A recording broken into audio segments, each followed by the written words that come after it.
Hey guys, welcome to the channel. If you are watching this video, it is because you have an M&P or some other model that did not come with optics ready slide. And instead of milling it and sending it to a shop to get it done, you can go ahead and buy a adapter kit and install that. And it actually turned out pretty good. So before we get into the video, what you will need is a 1/16 Allen key, a T10, I recommend. You don't need it necessarily, but a T10 Torx bit. Obviously the red dot. I did it inside my house, so I used a wood vise with a piece of wood. You will need a brass and a steel punch. I used the ugliest brass punch ever, but it worked. And then I used a solid steel punch and a little hammer. This is for early models that did not come optics ready. So we're gonna go ahead and show you how to do that today. Pretty straightforward process. As always, make sure the firearm is clear, which it is. Nothing in. So we're gonna go ahead and remove the slide first. Go ahead and lock it in position.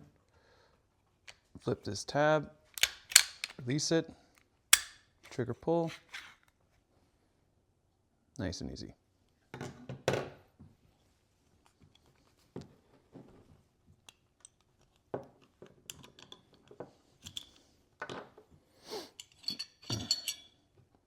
you can see a barrel, our spring there. Now we have our slide ready to go. So I'm trying to do this in the house. My shop's a mess, so I'm going to be using a vise and a piece of wood on this wood table. See if we can knock this out. First thing you're going to want to do is remove this set screw. You don't have to remove it completely, but obviously just make sure you back it out enough that it's not impeding anything. It's an American gun, so it is a 1/16. Okay. Do not get confused with 1.5 millimeter. It is a huge slop. So go ahead and crack this baby loose.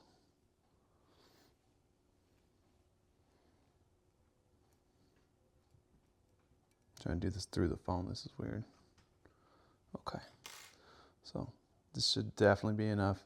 So we're going to go ahead and mount it to the table and see if we can knock it out. We'll try a steel punch first. Keep in mind there's a little spring in here, so you want to be very careful.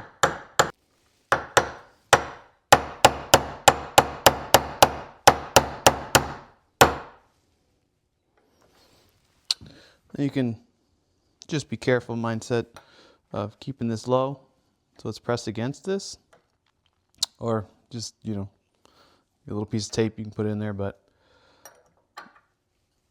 up to you.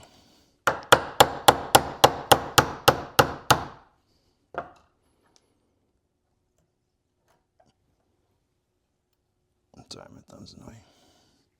There we go.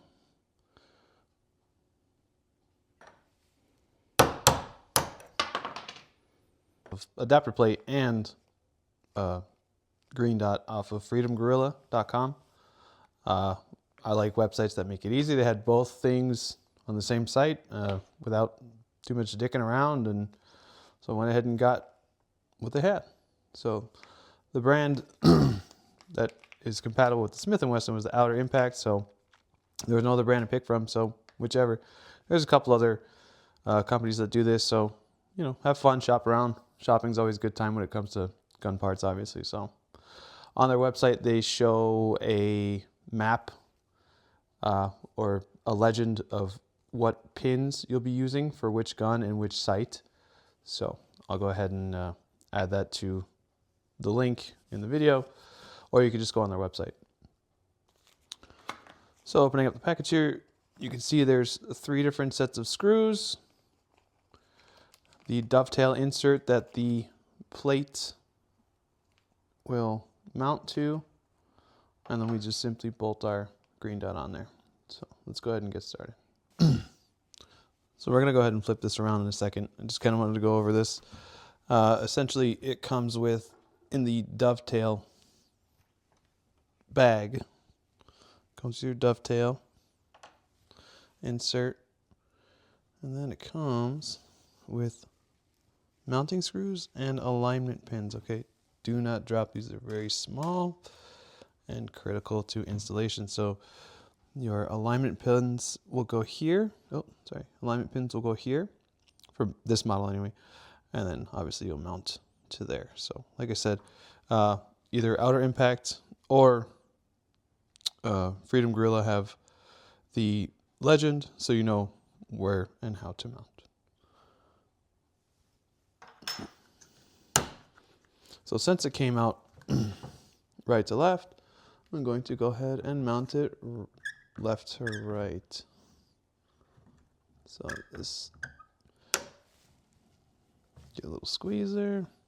Okay.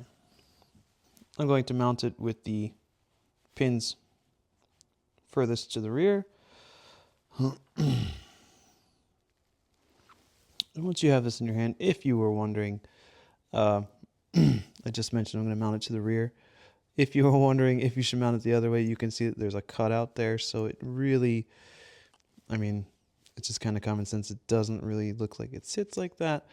And whereas this, that fills in the gap. So I have seen some things where people have said, you know, put it in the freezer, put the slide in the freezer and it'll shrink. We're going to go ahead and see if we can get this in there.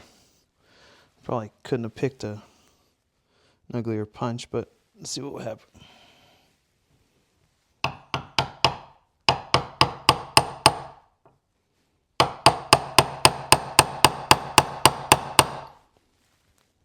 We're going.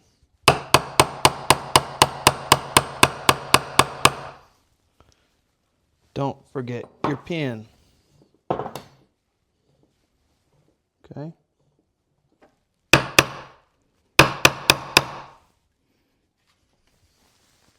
All right, there we have it. A little bit of pounding, not too bad. Obviously my work area is not ideal, but as you can see it's pretty center. I will check it with a caliper. Do not have my caliper here. It's at work, unfortunately, but I will be checking. Okay, we're all set to go ahead and place our plate on. Like I said, it's not rocket science. There's not too many places it can go onto. You can see like this. I'm just going to go ahead and give it a little love tap. I didn't want to do this, but see, you can hear the difference when once it's solid. Flush, boom. Nice. Like, you're going to need a T10 hex bit. You can use Allen keys, but obviously this would be better. It's more surface area.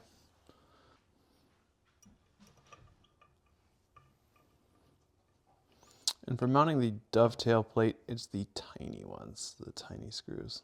So you'll notice if you put the wrong one in, it won't get very far.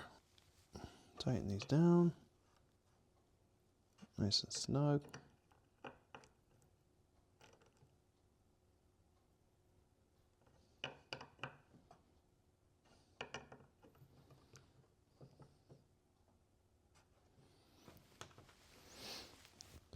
Go ahead and put our alignment pins in. Like I said, they only go one way. The narrow side goes into the plate. Bigger diameter goes into the bottom of the green dot. So should slip right on.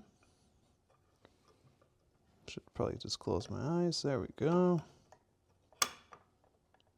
And that's how it's going to look. Get them both in there. Snug them up. Okay.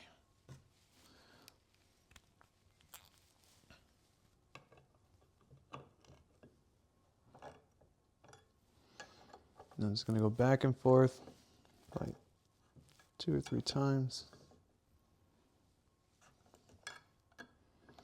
Get them the old good and tight. Yeah, 3 feels good. If you've worked with wrenches for a long time, you know when you're in danger, so don't get there. Okay, that feels good. That looks good. So we'll go ahead and sight this bad boy maybe tomorrow or Sunday, and we'll see what happens.